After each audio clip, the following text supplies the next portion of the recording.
नमस्कार. सिटी न्यूजच्या मराठी बातमीपत्रात प्रेक्षकांचं मनपूर्वक स्वागत. बातमीपत्राची सुरुवात करूया सुविचार मालेने.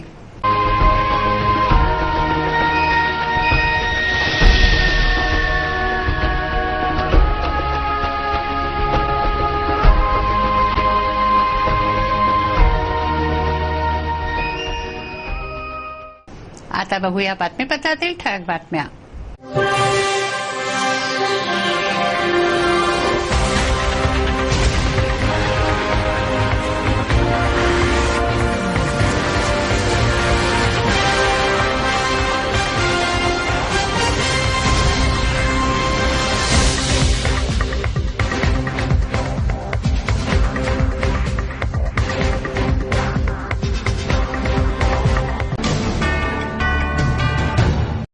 बातमीपत्रात वेळ झाली एका विश्रांतीची. विश्रांतीनंतर पुन्हा भेटू. पहा फक्त सिटी न्यूज.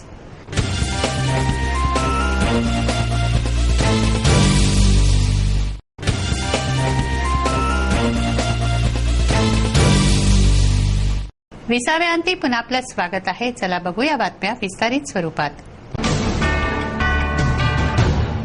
रक्ताचा तुटवडा रक्तच भरून काढू शकतं ही जाणीव ठेवून सामाजिक योगदान देण्यासाठी वॉरियर्स स्पोर्ट्सतर्फे रक्तदान शिबिराचं आयोजन करण्यात आलं. विद्यार्थ्यांनी हिरिरीने रक्तदानात सहभाग घेतला. 3 ते 4 इस्मांनी एका इस्माला काठ्यांनी मारून रक्तबंबाळ केलं. क्षुल्लक कारणांवरून ही मारहाण करण्यात आली.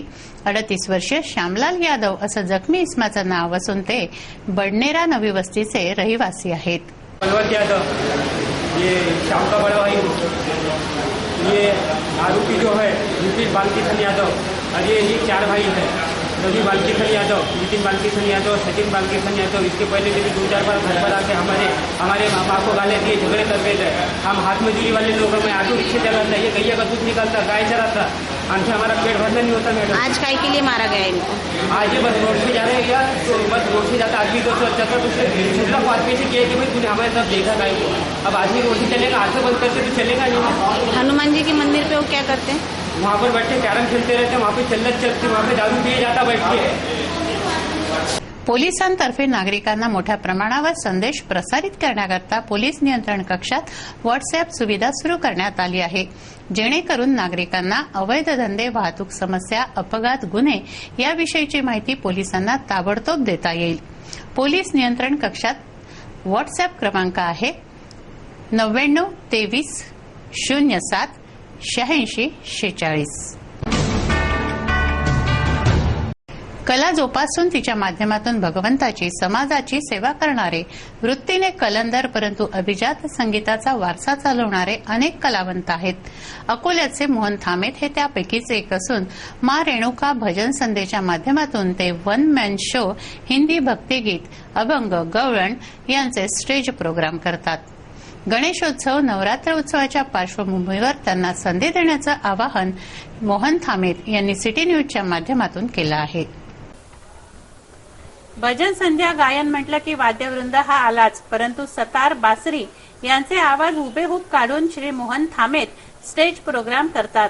मा रेणुका भजन संध्या, वन मॅन शो, हिंदी भक्तिगीत, अभंग, गवळण यांचं सादरीकरण अकोल्याचे श्री मोहन थामेत एकटेच करतात. कोणतंही गाणं, अभंग सादर करणं ही कला आहे, शिवाय त्याला दिलं गेलेलं संगीतही. गाण्याची कला मोहन थामेत यांनी हस्तगत केली आहे. गणेशोत्सव, दुर्गोत्सवात मोहन थामेत यांना संधी द्यावी असं आवाहन त्यांनी केलं आहे. विशेष म्हणजे मोहन थामेत हे मिळालेल्या पैशातून गोरगरिबांना वस्त्र, गरजेच्या वस्तू दान करून समाजसेवाही करतात. संपर्कासाठी त्यांचा पत्ता आहे 777 48 65 346.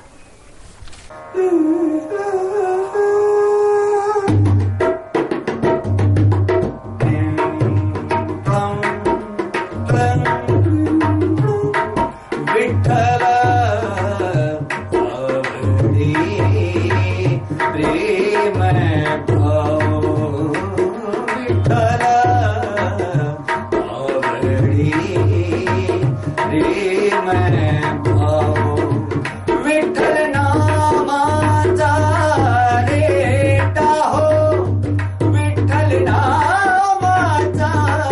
रेटा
गेल्या अनेक वर्षांपासून ग्राहकांना चवदार व्यंजनांचा आस्वाद देणाऱ्या चित्रा चौकातील हॉटेल हिंदुस्थानने कात टाकली असून ते आता नव्या रूपात ग्राहकांच्या सेवेसाठी येत आहे.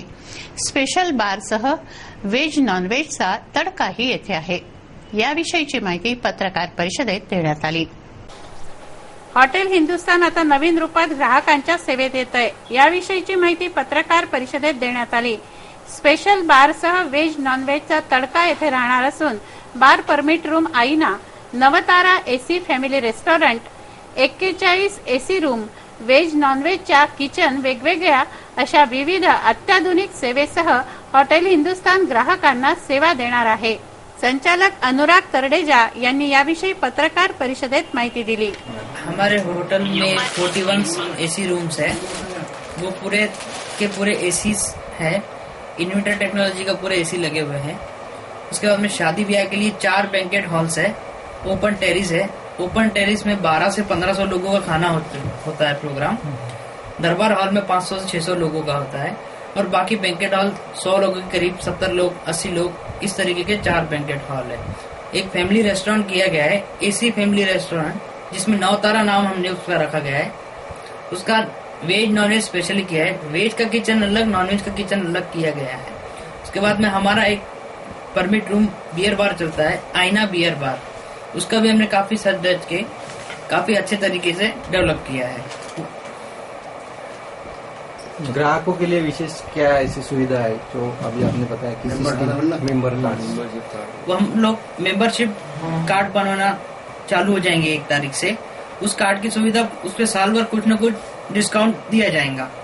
जैसा किटी पार्टीज के लिए, बर्थडे पार्टीज के लिए, शादी ब्याह के लिए, सगाई के लिए, उसमें कुछ न कुछ डिस्काउंट है. रेस्टोरेंट में अलग डिस्काउंट है, बियर बार में अलग है, और पार्सल पे भी स्पेशल डिस्काउंट किया जाएगा. फैमिली के लिए खास सुविधा इस टाइप में की गई है. बर्थडे पार्टी, लेडीज की किटी पार्टी है, इस टाइप के सभी किए जाएंगे. गुलशन लॉन समोर वलगाव मार्गावर अनवर क्लिनिक सुरू करण्यात आलंय. डॉक्टर फरीन अंजुम शेख बप्पू यांचं हे क्लिनिक असून डॉक्टर अरोरा यांच्या हस्ते क्लिनिकचा शुभारंभ करण्यात आला. या परिसरात पूर्वी रुग्णालय नसल्याने रुग्णांची गैरसोय होत होती, ती आता दूर झाली आहे. वलगाव मार्गावर गुलशन लॉन परिसरात अनवर क्लिनिकचा शुभारंभ करण्यात आला. डॉक्टर फरीन अंजुम शेख बप्पू यांचं हे क्लिनिक आहे. डॉक्टर फरीन यांनी BHMS, MD, CCH, CGO अशा डिग्री प्राप्त केल्या आहेत. डॉक्टर अरोरा यांच्या हस्ते क्लिनिकचा शुभारंभ करण्यात आला.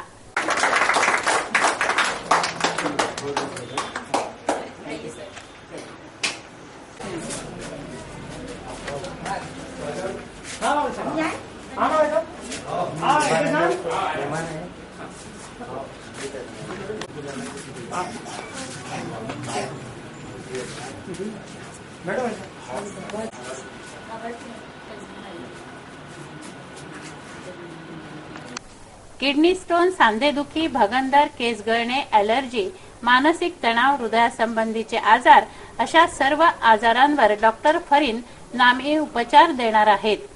महिला व बालकांच्या आजारावर येथे उपचार दिले जाणार आहेत. या परिसरात पूर्वी दवाखाना नसल्याने रुग्णांची गैरसोय होत होती, ती आता सुविधा उपलब्ध होणार आहे. अनवर क्लिनिकच्या शुभारंभ कार्यक्रमाला doctor Khalid Jameel, doctor Waghade, doctor Asrar, doctor Shirbhate, doctor Imran, doctor Deshmukh, doctor Anwar Laeeq आदी मान्यवर उपस्थित होते. डॉक्टर फरीन को मैं तहे दिल से मुबारकबाद देता हूँ और आशीर्वाद भी देता हूँ कि उसने इस एरिया में आके अपनी सेवाएं देने के बारे में विचार किया. लड़कियों के अपने मतलब जल्दी से सेटल होने की कोशिश की.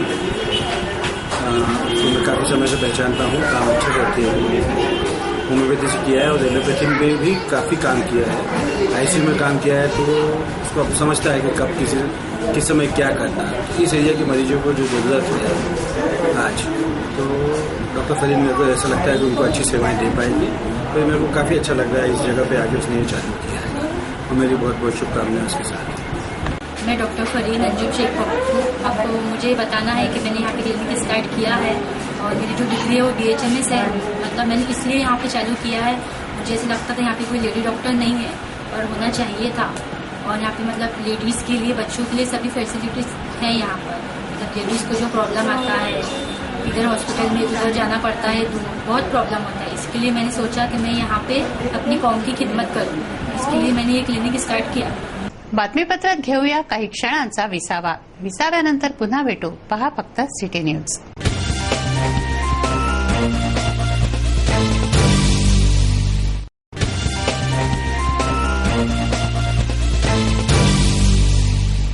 विसाव्याअंती पुन्हा आपलं स्वागत आहे. वळूया उर्वरित घडामोडींकडे. माणसाच्या दैनंदिनीत त्याला सहाय्य करणाऱ्या प्रत्येक प्राणीमात्राविषयी भारतीय संस्कृती कृतज्ञता व्यक्त करणं शिकवते. शेतकऱ्यांचा मित्र बैलाप्रती कृतज्ञता व्यक्त करण्याचा सण म्हणजे पोळा. शनिवारी मोठा पोळा तर रविवारी तान्हा पोळा साजरा करण्यात येतोय. शेतकऱ्यांना शेतीच्या कामात मदत करून वर्षभर राबणाऱ्या कष्ट करणाऱ्या बैलांच्या मानाचा दिवस म्हणजे पोळा. शनिवारी पोळा साजरा होतोय. घरोघरी पोळ्याच्या सणाची, बैलांच्या पूजनाची लगबग सुरू आहे. पोळ्याच्या दिवशी बैलांना सजवलं जातं, त्यासाठी बाजारपेठ सजली. मोरपिसं, बिलोरी आरशे, रंगीत गोंडे, आकर्षक झुली मोठ्या प्रमाणावर बाजारपेठेत होत्या. पोळ्याच्या दिवशी बैलांना न्हाऊमाखू घालून सजवलं जातं. त्यांच्याकडून पोळ्याच्या दिवशी काम करून घेतलं जात नाही. बैलांचा मान राखला जातो, त्यांची पूजा केली जाते. ज्यांच्याकडून सेवा घेतली जाते त्यांच्या प्रती कृतज्ञता व्यक्त करण्याचा संदेश देणारा सण म्हणजे पोळा. पुरणपोळीचा नैवेद्य बैलांना पोळ्याला भरवला जातो. सायंकाळी शहरातल्या विविध ठिकाणी पोळा भरतो. शनिवारी मोठ्या बैलांचा पोळा तर रविवारी तान्हा पोळा साजरा होतोय. वाजत गाजत बैल पोळ्याच्या ठिकाणी जातात, तेथे पोळा भरतो. पोळ्यानिमित्त जत्राही भरते. मोठ्या संख्येनं नागरिक या जत्रेचा आनंद घेतात. यंदाचा गणेशोत्सव काही दिवसांवरच येऊन ठेपलाय. या 10 दिवसीय उत्सवाची तयारी शहरात मोठ्या प्रमाणात सुरू आहे. देशभरातील अनेक आकर्षक देखावे शहरात आकार घेत आहेत. त्यामुळे हा गणेशोत्सव शहरातच भारत दर्शनही घडवणार आहे. शहरातील सार्वजनिक गणेशोत्सव मंडळांच्या देखाव्यांची तयारी युद्धस्तरावर पूर्ण होताना दिसून येते आहे. सार्वजनिक गणेशोत्सव मंडळांनी विविध आकर्षक देखावे तयार केले असून त्यामध्ये श्रींची स्थापना करण्यात येणार आहे. हे देखावे गणेशोत्सवाच्या आकर्षणात भर टाकत आहेत. शहरातील काही मंडळांची तयारी बघितली असता निळकंठ मंडळ बुधवारा येथे दिल्ली येथील मातेचं मंदिर घडवण्यात कारागीर व्यस्त दिसले. भव्य अशा या मंदिराची निर्मिती येथे होत असून 2 दिवसात पूर्ण मंदिर तयार होईल अशी माहिती कारागिरांनी दिली. बुधवारातीलच आणखी एक मोठं सार्वजनिक गणेशोत्सव मंडळ म्हणजे आझाद हिंद गणेशोत्सव मंडळ. या मंडळाने यंदा लासूरचं आनंदेश्वर मंदिर साकारलं आहे. दरवर्षीप्रमाणे यंदाही अमरावती शहरात गणेशोत्सवाची जय्यत तयारी सुरू आहे. शहरातच भारत दर्शन यंदाचाही गणेशोत्सव घडवतोय. शहरातील विविध मंडळांमध्ये आकर्षक असे देखावे साकारण्यात येत आहे आणि आपण सध्या जो बघतोय तो देखावा साकार होतोय लासूरच्या मंदिराचा आणि हे मंडळ होय आझाद हिंद मंडळ बुधवारा. लवकरच हा नयनरम्य देखावा पूर्ण होईल. येथून जवळच असलेल्या अंबागेट परिसरातील लक्ष्मीकांत मंडळ यंदा गणेश भक्तांना भव्य राम दरबाराचं दर्शन घडवत आहे. अतिभव्य असा हा लक्ष्मीकांत मंडळाचा देखावा आहे, ज्यात रामायणाच्या कथेवर आधारित गुहा व आकर्षक निर्मिती कलेचा संगमही आहे. काय म्हणतंय त्याच्यावर इथून जाण्यासाठी असा व्हॅलिडिटी मला म्हणजे लोकांनी हा भरत भेट याच्यावर पूर्ण असं लिहून येईल. त्याच्यावर हा सीन म्हणजे कोणता आहे लक्षात ठेव कोणता असे पूर्ण आपण बनवले आहे. हे झाल्यावर म्हणजे हे आता कन्सेप्ट आला राम रावण युद्ध झालं. मग आपल्याला जे राम दरबार जे जसं नाव दिलं पाहिजे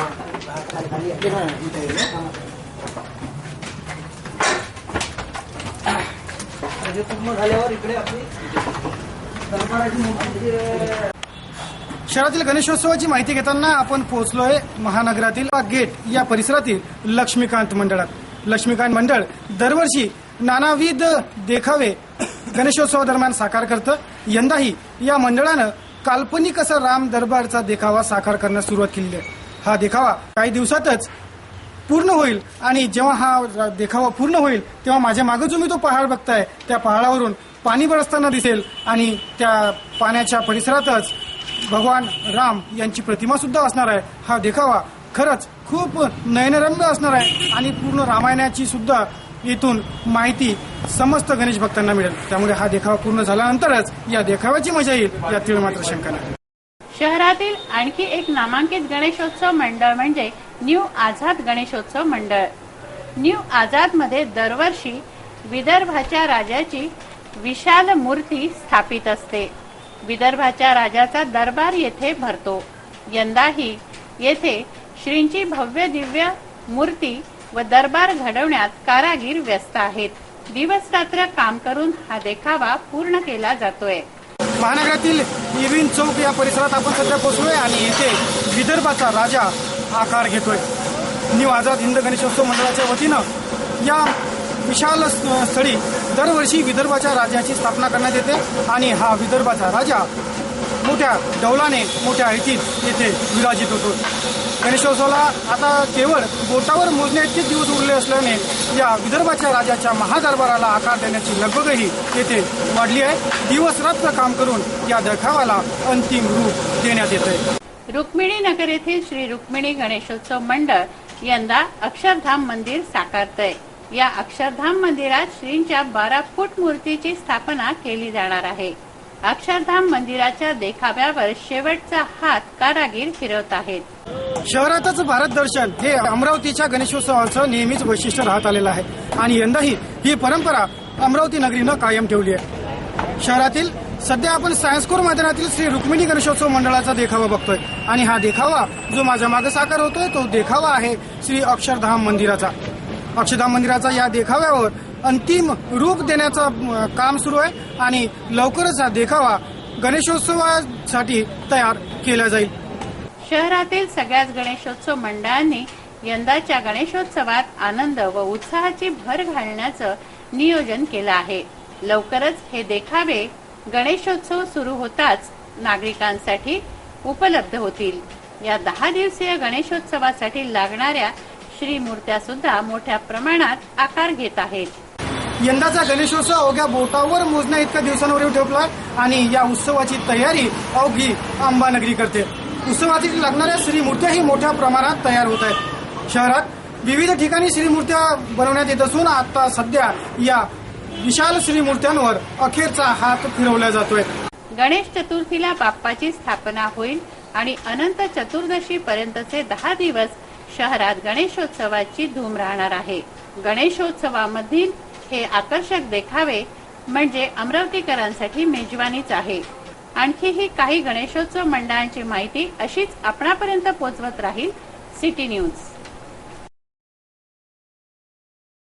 हिंदी भाषेचा प्रसार व प्रचार व जतन करण्यासाठी 14 सप्टेंबर हा जागतिक हिंदी दिवस म्हणून पाळला जातो. हिंदी दिनानिमित्त जागतिक हिंदी संमेलन घेण्यात आलं. या संमेलनाचं समापन शनिवारी झालं. जागतिक हिंदी दिनानिमित्त नागपूर येथे झालेल्या पहिल्या जागतिक हिंदी संमेलनाचे सांस्कृतिक सचिव राहिलेले विजय व्यास यांनी हिंदी दिनानिमित्त संदेश दिलाय. खुशी हो रही कि हमारे भारत में राष्ट्रभाषा के रूप में भले ही हिंदी को मान्यता न मिली हो, किंतु हिंदी पूरे विश्व की संपूर्ण भाषा के रूप में उभर कर आ रही है. विदर्भ में नागपुर और अमरावती ऐसे शहर हैं जहाँ हिंदी के लिए काफी अच्छा एक माहौल बना हुआ है. कई अच्छे अच्छे प्राध्यापक, अच्छे अच्छे साहित्यकार देश को इस विदर्भ में दिए. हमारा सौभाग्य है कि अमरावती में एक ऐसी पुस्तकालय है जिसे 86 वर्ष हो चुके हैं, भारतीय पुस्तकालय. वो हमेशा तुलसी जयंती हिंदी दिवस के कार्यक्रम आयोजित करके संपर्क सूत्र बनाए रखती है. और हिंदी एक संपर्क भाषा होने के कारण आज हमारे विश्व में जितने भी देश हैं जो हिंदी जानते हैं, समझते हैं, बोलते हैं, पढ़ते हैं, लिखते हैं, और कई विश्व के ऐसे विद्यार्थी भी हैं जो वर्धा में अध्ययनरत है हिंदी विश्वविद्यालय. वर्धा एक ऐसी भूमि है जहाँ पर हिंदी विश्वविद्यालय की नींव रखी गई और वहाँ कई विद्यार्थी आते हैं. अमरावती में हम लोग प्रयास कर रहे हैं विगत 35 वर्षों से, और हमारे लिए सौभाग्य की बात है कि विदर्भ की धरती में बसे नागपुर शहर में सबसे पहला विश्व हिंदी सम्मेलन हुआ था, जो 14 जनवरी 1974 से लेकर 14 जनवरी तक रहा था। और आज उस विश्व हिंदी सम्मेलन को हुए 32 वर्ष हो चुके हैं और यह 32वां विश्व हिंदी सम्मेलन भोपाल में आज आयोजित है। कल उसका समापन होने जा रहा है। कई विश्व के अच्छे साहित्यकार वहां आ रहे हैं। हिंदी एक संपर्क भाषा के रूप में है। अंग्रेजी का जो महत्व आज बढ़ते जा रहा है, उससे भारतीय भाषाएं हमारी लुप्त होती जा रही है। हमने यही कहा है कि हिंदी संपर्क भाषा रहे। जिस प्रांत में जो भी भाषा बोली जाती है वह मातृभाषा है, उसके साथ संपर्क भाषा को अगर हिंदी से जोड़ दिया जाए, और अंग्रेजी क्योंकि अंतर्राष्ट्रीय भाषा है, तो त्रिभाषा फार्मूला जो शुरू हुआ था वह बहुत अच्छा था।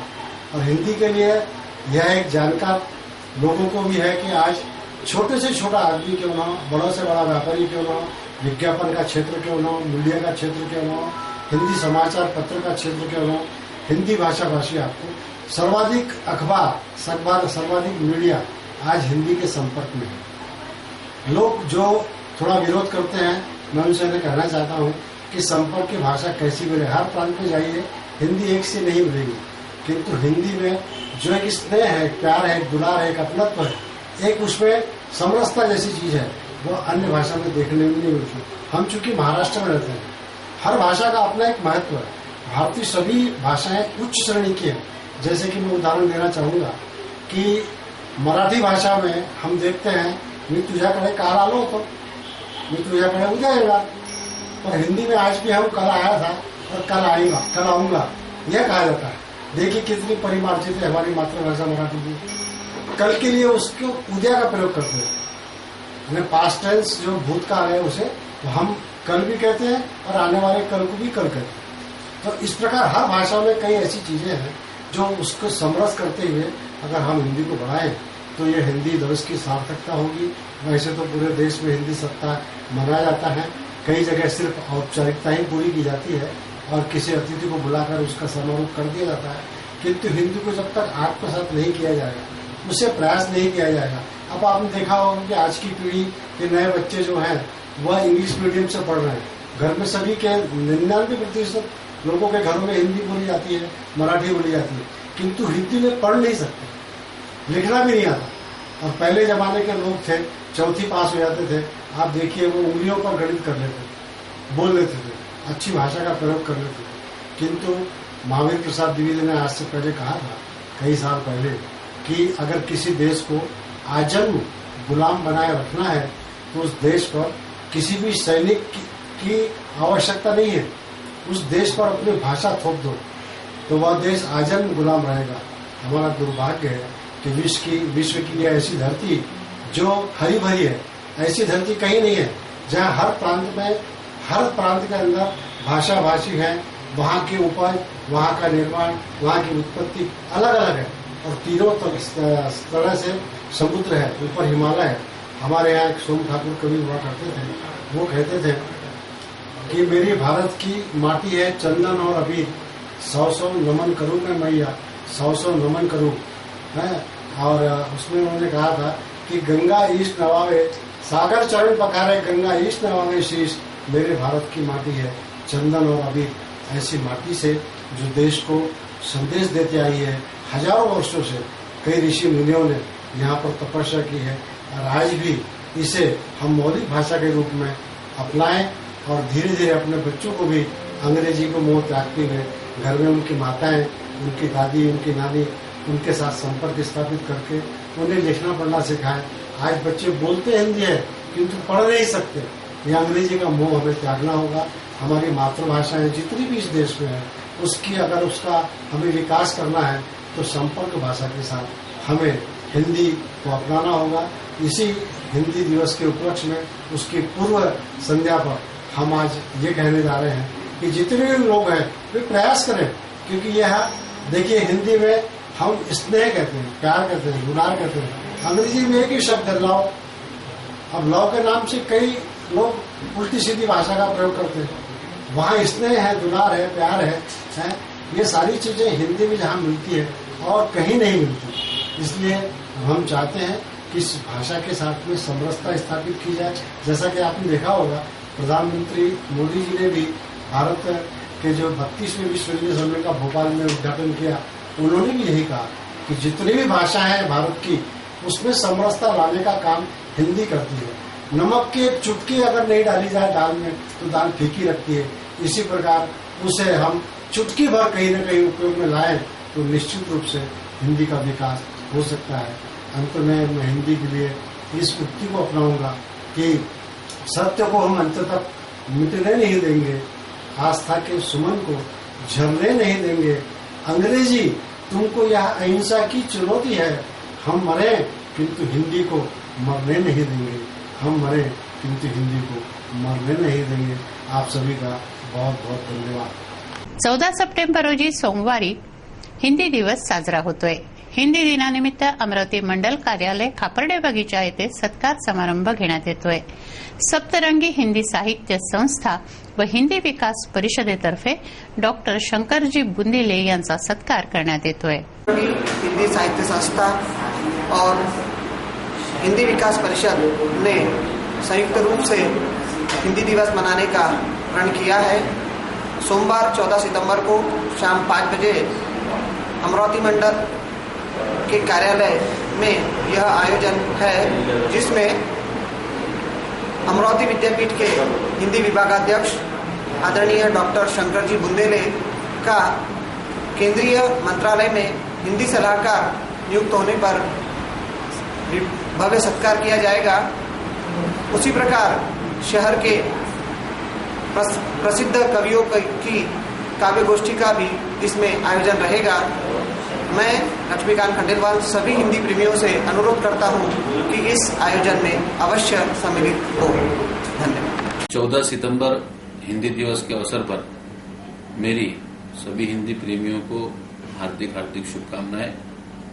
हिंदी दिवस मनाने की शुरुआत 1953 में की गई थी, जब राष्ट्रभाषा प्रचार समिति वर्धा ने केंद्र सरकार से गुजारिश की कि 14 सितंबर 1949 को हिंदी को राजभाषा का दर्जा दिया गया। इसलिए हिंदी दिवस के रूप में 1953 में राष्ट्रभाषा प्रचार समिति वर्धा की विनती को मान्य कर सरकारी तौर पर 14 सितंबर यह हिंदी दिवस के रूप में मनाया जाता है। इसी के साथ साथ मैं यह इच्छा व्यक्त करूंगा कि जल्दी ही हमारे देश में हिंदी को राजभाषा का भी राष्ट्रभाषा का भी दर्जा प्राप्त हो। मैं पुनश्च हिंदी प्रेमियों को हिंदी दिवस के अवसर पर हार्दिक हार्दिक शुभकामनाएं देता हूं। धन्यवाद। रामपुरी कॅम्प येथे श्रीकृष्ण जन्मोत्सवाचं पर्व साजरं झालं। 5 सप्टेंबरला श्रीकृष्णाचा जन्म झाला, त्यानंतरचा 6वा दिवस भजन पूजन महाप्रसादाने साजरा झाला। श्रीकृष्णाची छठी साजरी झाली। बाळाच्या जन्मानंतर 5व्या दिवशी पाचवी केली जाते, त्याप्रमाणे मथुरेत गोपालकृष्णाच्या जन्मानंतर छठी साजरी होते। त्या धर्तीवर रामपुरी कॅम्प येथे उत्सव साजरा करण्यात आला। ॲडव्होकेट राणी बदलानी गेल्या 8 वर्षांपासून छठीचा उत्सव साजरा करत आहेत। भजन गरबा यांच्या माध्यमातून हा उत्सव साजरा झाला।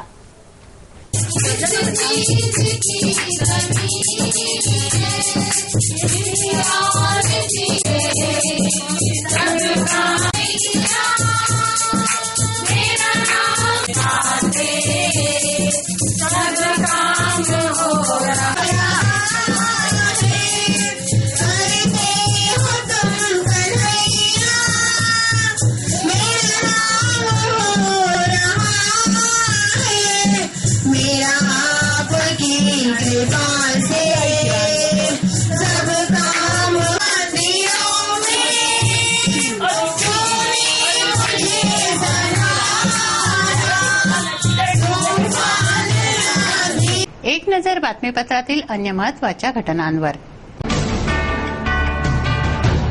हे बातमीपत्र एवढ्यावरच थांबवूया। पुन्हा एकदा आजच्या ठळक बातम्या।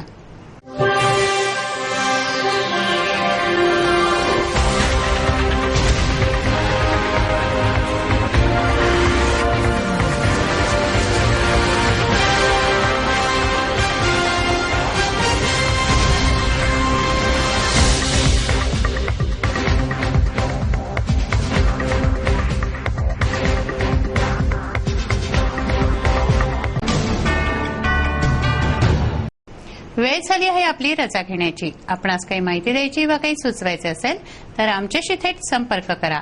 आमचा पत्ता सिटी न्यूज कार्यालय धनराज लेन सक्कर 7 अमरावती. आमचा फोन नंबर आहे 25703236 आणि वेबसाईट आहे www.citynews.net.in. अचूक सडेतोड आणि निर्भीड बातम्यांसाठी बघत रहा अमरावतीचं नंबर 1 चॅनेल फक्त सिटी न्यूज. बातमी आमची, विश्वास तुमचा.